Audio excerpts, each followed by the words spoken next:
Dhanik Bharat educational institutions inter IIT JEE NEET admission open. సాంబారుతో ఇడ్లీ తినాలి అంటే మణికొండలో ఉన్న కాంచీ కేఫ్కి వెళ్ళాలి. అంతేకాదు కాంజీపురం ప్రత్యేకమైన దోశ చాలా ఫేమస్ అక్కడ. ఆ దోశ ఎవరైనా తిన్నారు అంటే మళ్ళీ అక్కడికి వెళ్తారు. సరే, ఫిల్టర్ కాఫీ అయితే చాలా ఫేమస్ అని చెప్తున్నారు మణికొండ, అదే పుప్పాలగూడలో ఉన్న కాంచీ కేఫ్లో. కానీ ఎప్పుడైనా మీరు ఆ కేఫ్ కిచెన్లోకి వెళ్ళారా? కిచెన్లో ఏం జరుగుతుందో చూసారా?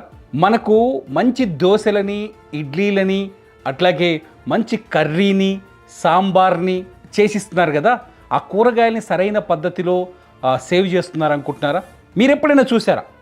కేఫ్లో మిగిలిపోయిన, అంటే వంట చేయగా మిగిలిపోయిన పదార్థాలని బయట పడేయటాన్ని మీరు ఎప్పుడైనా చూసారా? ఒక్కసారి ఆ విషయం తెలుసుకుంటే ఖచ్చితంగా మేడిపండు చందంగానే కనిపిస్తుంది. పొట్ట నిండా పురుగులే. మనకు పద్యం ఉంది కదా, మేడిపండు చూడు మేలిమయ్యుండును, పొట్ట విప్పు చూడు పురుగులుండును, కాంచీపురం దోశ చూడు కమ్మగుండును, కిచెన్లోకి వెళ్తే పురుగులుండును అని. చాలా క్లియర్గా కాంచీ కేఫ్లో పురుగులే ఉన్నాయి. కాంచీ కేఫ్ వంటగదిలో పురుగులు, అవి కూడా బొద్దింకలు, ఈగలు, దోమలు చాలా స్పష్టంగా ఉన్నాయి. మీరు సైబరాబాద్ మున్సిపల్ కార్పొరేషన్ పరిధిలోని ఫుడ్ సేఫ్టీ అధికారులు రికార్డ్ చేసిన ఈ వీడియోను చూడండి, మీకు అర్థమవుతుంది.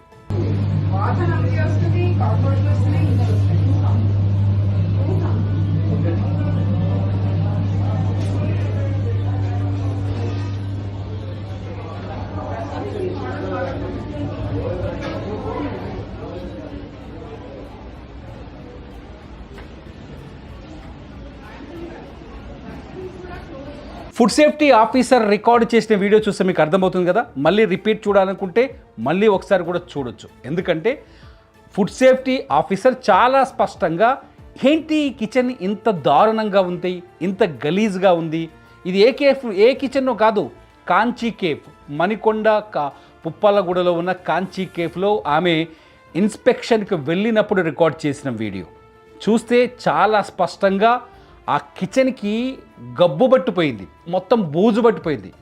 ఇక్కడ చూడండి, గోబీలో ఎంత బూజు ఉందో మీకు అర్థమవుతుంది. కూరగాయలు రోజు కొనాలి కదా, కాస్ట్లీ దోశలు, కనీసం 120 నుంచి 200 రూపాయల వరకు దోశ ఉంటుంది కదా ఇక్కడ. మరి కూరగాయలు రోజు కొనొచ్చు కదా. పోనీ కొన్న కూరగాయలు జాగ్రత్తగా సేవ్ చేయాలి కదా పద్ధతి ప్రకారం. ఏం చేస్తున్నారు? గలీజ్ చేస్తున్నారు.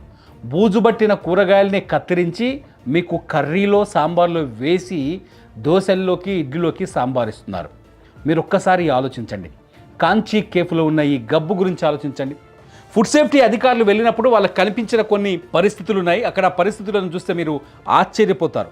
వంటగది, స్టోర్ రూమ్ మధ్య తెరిచి ఉంచిన చెత్త బుట్టల వల్ల దుర్వాసన రావడం, అట్లాగే ఈగలని ఆకర్షించడం. అంటే కిచెన్కి అట్లాగే స్టోర్ రూమ్కి, వాళ్ళ వస్తువులను దాచిపెట్టే స్టోర్ రూమ్ ఉంటుంది, కారం, ఉప్పు, పలుపు, బెల్లం ఉంటుంది కదా, స్టోర్ రూమ్కి కిచెన్కి మధ్యనంట చెత్తబుట్టలు ఓపెన్ చేస్తున్నట్ట. అంటే వీళ్ళు వండి కట్ చేసి అలా పడేస్తారు కదా, ఆ చెత్తబుట్టల్లోకి ఈగలు, దోమలు, జిల్ల పురుగులు వచ్చి చేరుతున్నాయి. అవి కిచెన్లోకి వస్తున్నాయి, వంటగదిలోకి వస్తున్నాయి. మనకు మాత్రం దోశలు, ఇడ్లీ తయారు చేసి అమ్ముతున్నారు. ఇదే కదా మనం అనుకోవాల్సింది. నేను చెప్తున్నమాట కాదు, ఫుడ్ సేఫ్టీ అధికారులు చెప్తున్నమాట. స్టోర్ రూమ్ పైకప్పు దుమ్ము పేరుకుపోవడం. స్టోర్ రూమ్ చూడండి ఎట్లుందో. దీన్ని స్టోర్ రూమ్ అంటారా? అంత పెద్ద కేఫ్లో స్టోర్ రూమ్ ఇంత దరిద్రంగా ఉంటుందా? కొంచెం నీట్నెస్ మెయింటైన్ చేస్తే ఏం జరుగుతుంది? జనం కష్టపడి సంపాదించిన డబ్బులు తెచ్చి మీకు ఇస్తున్నారు కదా, మీకు బిజినెస్ చేసుకుంటున్నారు కదా. ఆలోచించండి ఒకసారి. ఇక చూడండి, రుబ్బే మరియు కూరగాయలు కోసే ప్రదేశాల దగ్గర నీళ్లు నిలిచిపోవడం. పిండి రుబ్బుతారు కదా, దోశల పిండి, ఇడ్లీ రుబ్బి, ఆ రుబ్బు దగ్గర, ఆ రుబ్బే దగ్గర, అట్లాగే కూరగాయలు కట్ చేసే దగ్గర గలీజ్గా ఉన్నాయంట. ఇకపోతే మురుగు కాలువల దగ్గర దుర్వాసన. డ్రైనేజీ సిస్టమ్, ఆ కిచెన్ నుంచి నీటిని బయటికి పంపించే సిస్టమ్ దగ్గర దుర్వాసన వస్తుంది చాలా స్పష్టంగా. అంటే మురికి కనిపిస్తోంది. ఆ మురికిలోనే మనకు వంట చేసి పెడుతున్నారు. పిండిని సరైన లేబుల్స్ లేకుండా రిఫ్రిజిరేటర్లో నిల్వ చేయడం. పిండి రుబ్బిన తర్వాత దోశలు, ఇడ్లీ కోసం ఇచ్చే పిండిని ఎప్పుడు ఈరోజు రుబ్బిన పిండిని ఈరోజు బయటపడేయలేదు వాళ్ళు.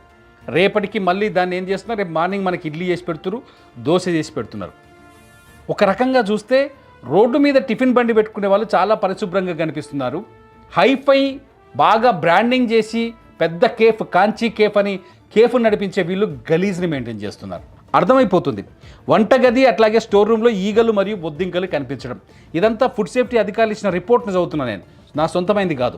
మీరు ట్విట్టర్లోకి వెళ్ళి సైబరాబాద్ మున్సిపల్ కార్పొరేషన్లోకి వెళ్తే మీకు విజువల్స్ అట్లాగే ఈ రిపోర్ట్ చాలా స్పష్టంగా కనిపిస్తుంది. మనము అడావిడిగా ఆకలి మీద అక్కడికి వెళ్తాం, అంబియన్స్ చాలా బాగుంది, కుర్చీలు బాగున్నాయి, ఏసీ వేస్తారు, మనం కూర్చున్న కాడ ఏసీలోనే తీసుకొచ్చి మంచి నీళ్లు పెడతారు, మనకి వాటర్ బాటిల్ తెచ్చి పెడతారు, కిన్లే వాటర్ బాటిల్లో మాత్రమే నీళ్ళు తాగుతాం.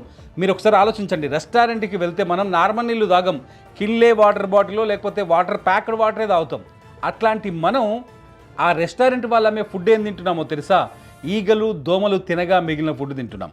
ఈ కాంచీ కేఫ్లో కొన్ని రోజులుగా మీరు తింటున్న ఫుడ్ అంతా ఈగలు దోమలు బొద్దింకల బారి నుంచి బయటపడ్డగా మిగిలిన ఫుడ్నే మీకు దోశలు ఇడ్లీ కింద వేసి పంపిస్తున్నారని చాలా స్పష్టంగా అర్థమవుతుంది. ఫుడ్ సేఫ్టీ అధికారులు ఇచ్చిన మార్కులు ఎన్నో తెలుసా? మొత్తం 94 మార్కుల్లో వీళ్ళకి 56 మార్కులు మాత్రమే వేశారు.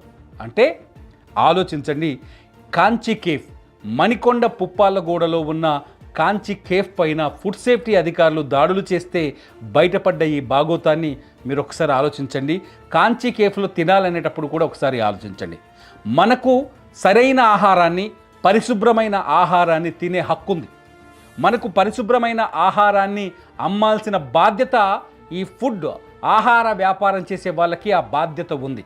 ఆ బాధ్యతను మరిచి కేవలం లాభాలే ధ్యేయంగా డబ్బులు వస్తే చాలు అన్నట్టుగా బయటకి బ్రాండింగ్ చేసి పెద్ద పెద్ద బోర్డులు పెట్టి అద్దాలలో కుర్చీలు వేసి ఏసీలు వేసి ఫ్యాన్లు వేసి మనకు ప్యాక్డ్ వాటర్ని అమ్మి వాళ్ళు సరైన పద్ధతులు పాటించకుండా, సరైన పద్ధతిలో అంటే పిండిని రుబ్బి ఎన్ని రోజులు దాచిపెడతారో తెలియదు, ఆ పిండిలో ఏముందో తెలియదు, సరైన పద్ధతుల్ని పరిశుభ్రతని హైజీన్ని పాటించకుండా ఆ పిండితోనే మనకు వంట చేసి పెడుతున్నారు. మీరు ఇలాంటి కేఫ్ల పైన ఎలాంటి చర్యలు తీసుకోమని చెప్తున్నారు?